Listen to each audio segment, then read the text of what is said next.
ఈ వీడియో చూసినందుకు మీకు ధన్యవాదాలు. మీ మద్దతును మీ కామెంట్స్ ద్వారా తెలియజేయడానికి లైక్ చేయండి. మీ అభిప్రాయాలను వినడానికి నేను ఇష్టపడతాను. మీ స్నేహితులతో ఈ వీడియో షేర్ చేయండి, వారు కూడా దీన్ని ఆస్వాదించవచ్చు.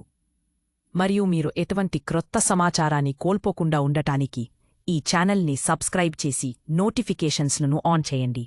మీ మద్దతు మాకు చాలా ముఖ్యం. ధన్యవాదాలు.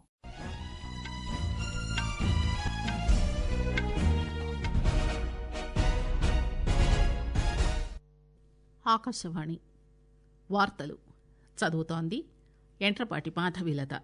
బీహార్లో మొదటి దశ అసెంబ్లీ ఎన్నికల ప్రచారం ఈ సాయంత్రం ముగుస్తుంది. వివిధ పార్టీల స్టార్ క్యాంపెయినర్లు, సీనియర్ నాయకులు ముమ్మరంగా ఎన్నికల ప్రచారంలో పాల్గొంటున్నారు. భారత్ EU మధ్య వాణిజ్యాన్ని విస్తరించడం, పెట్టుబడులను ఆకర్షించడంపై దృష్టి సారించాయని కేంద్ర వాణిజ్య పరిశ్రమల మంత్రిత్వ శాఖ తెలిపింది.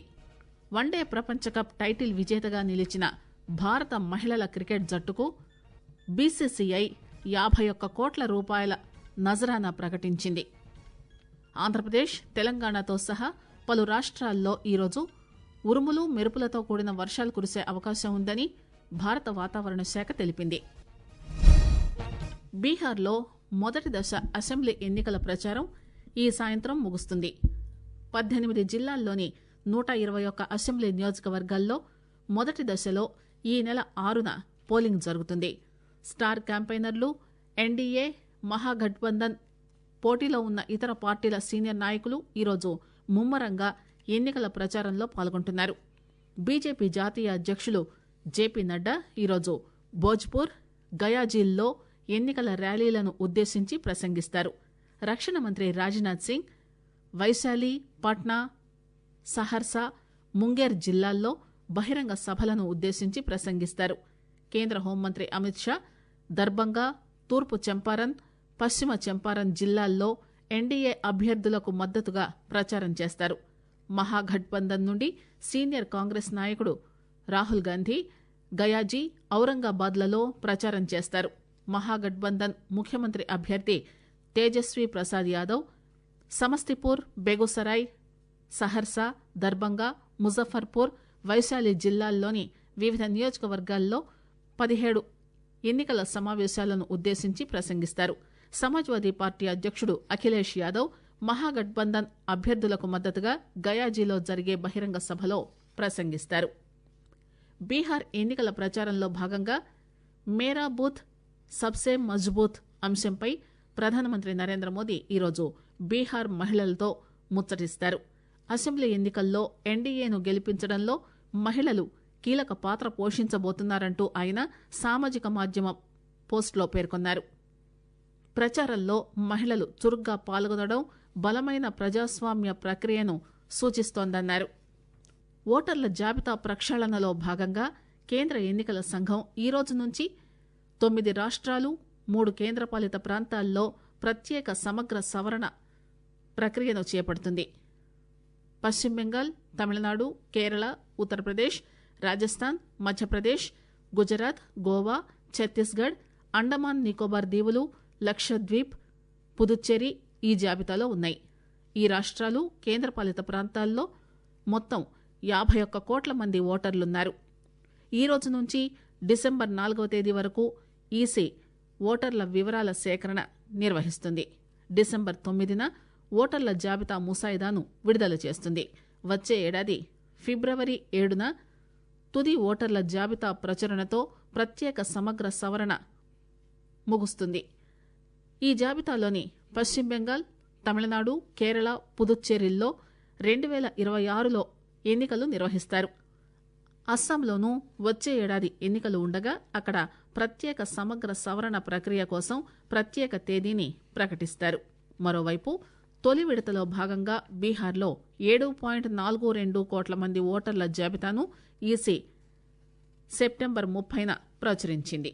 కేంద్ర వాణిజ్య పరిశ్రమల శాఖ సహాయ మంత్రి జితిన్ ప్రసాద ఈరోజు బుకారెస్ట్లో రొమేనియా మంత్రి ఒనా సిల్వియా టొయ్యుతో ద్వైపాక్షిక సమావేశం నిర్వహించారు. ఈ సమావేశంలో భారత్ EU మధ్య వాణిజ్యాన్ని విస్తరించడం, పెట్టుబడులను ఆకర్షించడంపై దృష్టి సారించినట్టు వాణిజ్య పరిశ్రమల మంత్రిత్వ శాఖ తెలియజేసింది. ఈ సంవత్సరంలోపు ఇరు దేశాల మధ్య పరస్పరం ప్రయోజనకరమైన స్వేచ్ఛా వాణిజ్య ఒప్పందం ముగింపు దిశగా పనిచేయడానికి ఇరుపక్షాలు అంగీకరించాయి. 2024-25 ఆర్థిక సంవత్సరంలో రొమేనియాకు భారత్ ఎగుమతులు $1.03 బిలియన్ దాటాయని మంత్రిత్వ శాఖ తెలిపింది. పెట్రోలియం ఉత్పత్తులు, ఇంజనీరింగ్ వస్తువులు, ఫార్మాస్యూటికల్స్, సిరామిక్స్ వంటి ప్రాధాన్యత రంగాల్లో సంబంధాలను మరింతగా పెంచుకోవడానికి, రెండు వైపులా మార్కెటింగ్ను మెరుగుపరచడానికి, సహకారాన్ని మరింత సులభతరం చేయడానికి ఇరుపక్షాలు అంగీకరించాయి. ఆకాశవాణి వార్తలు వింటున్నారు. రాష్ట్రపతి ద్రౌపది ముర్ము ఈరోజు నైనితాల్లోని నీమ్ కరోలీ బాబా ఆశ్రమం, కైంచీ ధామ్ను సందర్శిస్తారు. ద్రౌపది ముర్ము ఈరోజు నైనితాల్లోని కుమావున్ విశ్వవిద్యాలయం 20వ స్నాతకోత్సవానికి కూడా హాజరవుతారు. ఆమె ఉత్తరాఖండ్లో 3 రోజుల పర్యటనలో 2వ రోజు నిన్న నైనితాల్కు చేరుకున్నారు.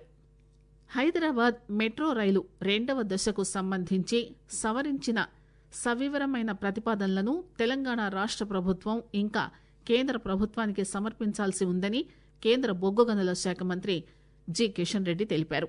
హైదరాబాద్ మెట్రో రైలు తొలి దశలోని 69.2 కిలోమీటర్ల ప్రాజెక్టును రాష్ట్ర ప్రభుత్వం తీసుకోవాలని ఇప్పటికే నిర్ణయించిన నేపథ్యంలో మంత్రి ఈ విషయం తెలిపారు.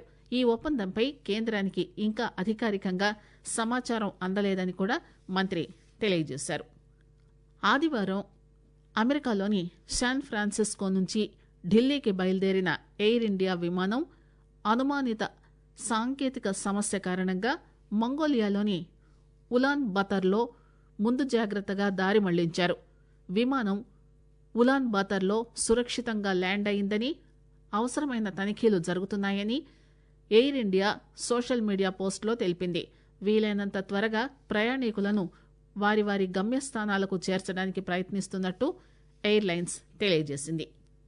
వన్డే ప్రపంచకప్ టైటిల్ విజేతగా నిలిచిన భారత మహిళల క్రికెట్ జట్టుకు బీసీసీఐ 51 కోట్ల రూపాయల భారీ నజరానా ప్రకటించింది. వరల్డ్ కప్ టైటిల్లో విజయంలో కీలకంగా వ్యవహరించిన ప్లేయర్లు, సహాయక సిబ్బంది, సెలక్షన్ కమిటీ సభ్యులకు ఈ నజరానా అందిస్తున్నట్టు బీసీసీఐ కార్యదర్శి దేవజిత్ సైకియా ప్రకటించారు.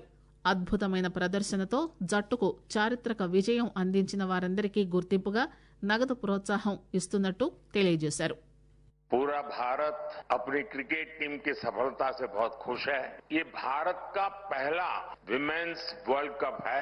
मैं हमारी विमेन क्रिकेट टीम को बहुत बहुत बधाई देता हूं. हमें आप पर गर्व है. आपकी ये सफलता देश के करोड़ों नौजवानों को प्रेरित करेगी.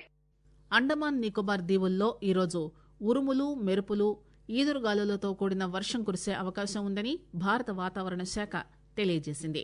ఆంధ్రప్రదేశ్, హిమాచల్ ప్రదేశ్, జమ్మూ కశ్మీర్, లద్దాఖ్, తమిళనాడు, పుదుచ్చేరి, కరైకాల్, తెలంగాణ, ఉత్తరాఖండ్లోని కొన్ని ప్రదేశాల్లో కూడా ఇటువంటి వాతావరణ పరిస్థితులే ఉంటాయని పేర్కొంది.